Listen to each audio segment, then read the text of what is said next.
আজি প্ৰধানমন্ত্ৰী ভাৰতীয় জনঔষধি কেন্দ্ৰ ওপেন কৰা হল আমাৰ বঙাইগাঁও সিভিল হস্পিটেল কেম্পাছত।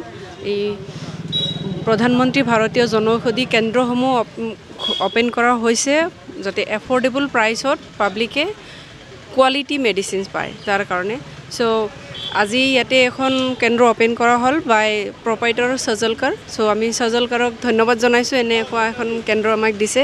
সো আশা কৰিছোঁ এই কেন্দ্ৰৰ পৰা যাতে বঙাইগাঁৱৰ ৰাইজে স্বাস্থ্যসেৱা ক্ষেত্ৰত স্বাস্থ্যসেৱা লাভ কৰিব পাৰে। ইয়াৰ পৰা কম প্ৰাইচত জেনেৰিক মেডিচিনছখিনি উপলব্ধ হ'ব। সো যিখিনি জেনেৰিক মেডিচিন মই এটা কথা কৈছোঁ যে জেনেৰিক আৰু ব্ৰেণ্ডেড মানুহৰ মাজত এটা ভুল কনচেপ্ট সোমাই আছে যে জেনেৰিক মেডিচিন কম দামত পায়, ব্ৰেণ্ডেডখিনি অলপ দাম মানে ভাল বুলি ভাবে, কিন্তু একচুৱেলি সেইটো নহয়, একে হয়, কম্পজিশ্যন একে হয়। আপোনালোকে যদি চাই কেমিকেল কম্পজিশ্যনটো চাব একে হয়। সো ইয়াৰো এই মেডিচিনখিনিও যিখিনি আপোনাৰ জনঔষধি কেন্দ্ৰসমূহত উপলব্ধ আছে এইখিনিও কোৱালিটি মেডিচিনছ হয়।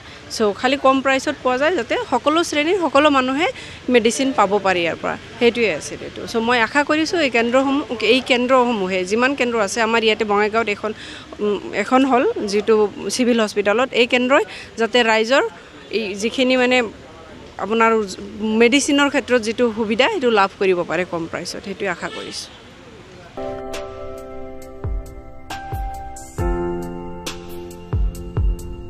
আপনাকে নমস্কার। আপনাকে জানে যে আমার প্রধানমন্ত্রী মাননীয় প্রধানমন্ত্রী শ্রী নরেন্দ্র মোদী ডাঙ্গরিয়ার যেটু সবকা সাথ সবকা বিকাশ এই যে মহান উদ্দেশ্য, এই উদ্দেশ্য আগত রাখি তেখেতে এই যে সবকা বিকাশ সবকা সাথ এই যে আমার বিশেষ করে দারিদ্র তলত থাকা মানুষ বা কিছু মানুষ ঔষধর মূল্য বৃদ্ধি বা দামৰ কাৰণে মানে কিনিব নোৱাৰে বা কম পৰিমাণে কিনে, এইটোৰ প্ৰতি লক্ষ্য ৰাখি প্ৰধানমন্ত্ৰী যে এটা মহান আঁচনি প্ৰধানমন্ত্ৰী ভাৰতীয় জন ঔষধি কেন্দ্ৰ এইটো গোটেই ভাৰতত তেখেতে বিয়পাই দিছে।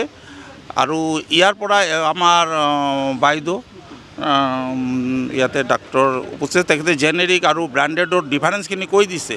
সুতৰাং মানুহে যাতে জেনেৰিক ব্ৰেণ্ডেডৰ ফালে যে branded medicine not like that মানে জেনেৰিকটো চাই ইয়াতে আমি সেই একে বস্তু আমি কিনিব পাৰোঁ। আৰু এইটো আমাৰ মাননীয় প্ৰধানমন্ত্ৰী ডাঙ্গৰীয়াৰ যে এটা মহান উদ্দেশ্য যাতে গায়ে ভূঞে সকলোৱে আমি কম দামত মেডিচিন পাওঁ।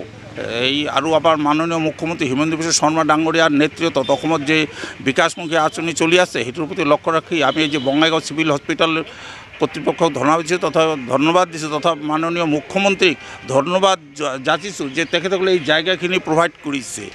আৰু ইয়াতে আমি দেখিছোঁ যে মানুহ ইতিমধ্যে আপোনালোকেও দেখিছে যথেষ্ট ভিৰ পৰিলক্ষিত হৈছে। এইটোৰ দ্বাৰা এইটো প্ৰমাণ হয় যে প্ৰধানমন্ত্ৰীৰ যে আঁচনি জন ঔষধি কেন্দ্ৰ এইটো সফল হ'ব, ৰাইজে যথেষ্ট এইটো উপকৃত হ'ব।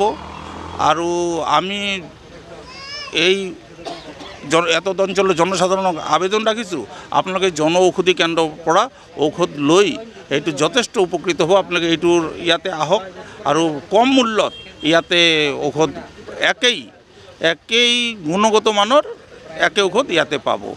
আমি এই সুযোগতে হস্পিটেল কৰ্তৃপক্ষক বাইদেউসকলক আৰু ডক্টৰনী বাইদেউক ধন্যবাদ জনাইছোঁ, হস্পিটেল কৰ্তৃপক্ষক ধন্যবাদ জনাইছোঁ আৰু আপোনালোকক সকলোকে ধন্যবাদ জনাইছোঁ। মাননীয় মুখ্যমন্ত্ৰীক ধন্যবাদ জনাইছোঁ। তেখেতে যে এটা অসমত যে এটা দৰিদ্ৰ জনসাধাৰণ লোৱাৰ যে এটা প্ৰচেষ্টা এইটোৰ দ্বাৰা আমি যে এটা জনঔষধি কেন্দ্ৰ খুলিছোঁ এই ঠাইখিনি প্ৰভাইড কৰিছে, আমি ধন্যবাদ জনাইছোঁ। লগতে আমি আপোনালোকক সকলোকে ধন্যবাদ জনাইছোঁ।